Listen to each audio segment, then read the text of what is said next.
Good day, educators. Before I move on to my speech, I would like to set this record straight.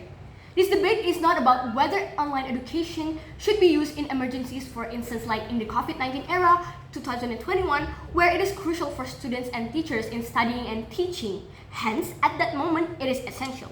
However, we are talking about today whether online learning should become the default and permanent system for tertiary education. This includes shifting lectures, discussions, and etc. to more digital platforms as the main form of study. Of course, supported by proper infrastructure and regulations. Let's be clear on what we are dealing with. First, tertiary educations mean post-secondary institutions that offer diplomas, degrees, and vocational certifications.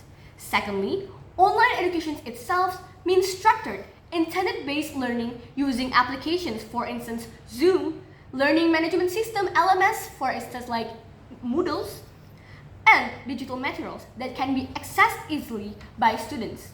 Moreover, virtual assessments. Thirdly, permanent here means that this system stays on this implemented after the COVID-19 pandemic have ended, and this becomes a long-term system that is not temporary. Hence, we should say which model has the better to serve the present and future needs of students in the society. Of course, as the government team, we are very confident because we have key for this. We believe that online tertiary education should become the default model, not because it's more accessible, flexible, and modern, but it solves the deep-rooted cause of these educations that haven't been solved yet. So, especially problems that is related to inequality and accessibility. Our purpose is clear. We want to democratize higher offline education. Why?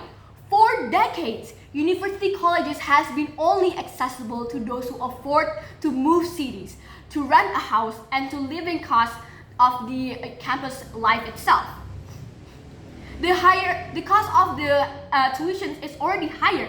How can the external factors they need to be considerate of, right? Now, moving on to my arguments.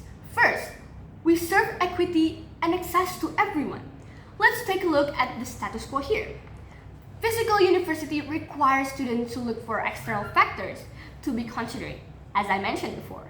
First, housing, rent, or thankfully, if they can afford the tuition, but how about the living cost?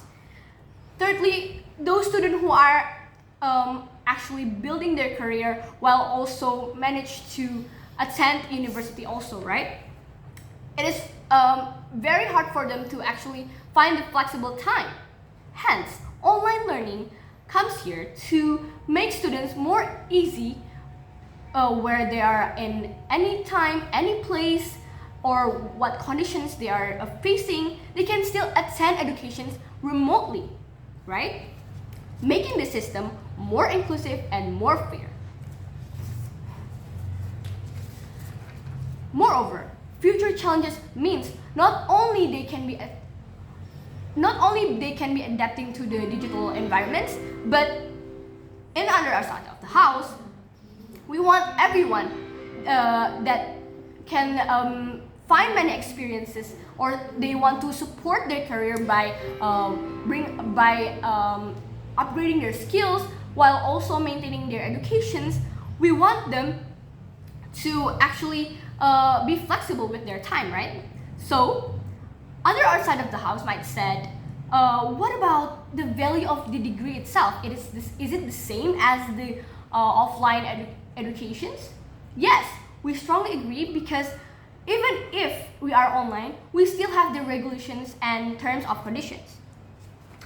For instance, in the system of BINDUS University or University Terbuka, they have this system where student flexibility can find schedules or time where they want to attend while they are not busy, like that, right?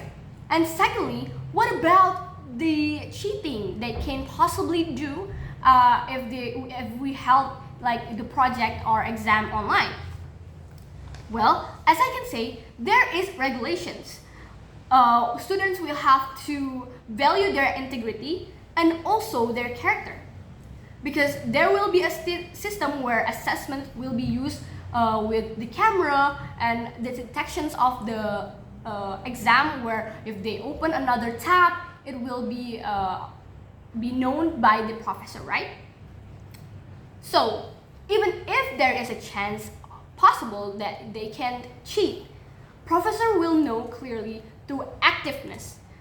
If they do it, professor will know if they are active in the class, why this score is much more higher, while as like in the class they are not really active. So it is a key that we need to focus, right? And of course, if they still do it, there will be a punishment, whether they will be scored much more lower, or even they can be easily we can get them out of the university, right? And thirdly, with the support of digital tools like 3D simulations, virtual labs, or AutoCAD, the platform that we can easily use the simulations to adapt to the real life, how this works, how this job works, we propose a hybrid model for students from faculties that is more likely to need practical experience, right? Like medical, engineering, and etc. Well, they can still attend a real-time practical learning where they can already be prepared from the online materials they have been learned with the 3D simulations, etc. But when they want to actually practice their practical needs, we help students to they can easily attend the practical needs, right? So hence, we help students not waste their money and time for just relocating lectures or materials, substance that they need to pay, buy books, and etc. Hence, for practical and physical, we value them instead of they like waste their time and money. They can easily practice in the offline, right? Now, I want you to highlight this. The goal of education is a module to empower, to prepare students for the future, right? If there are some challenges remains digital, we are called to propose this motion. Thank you.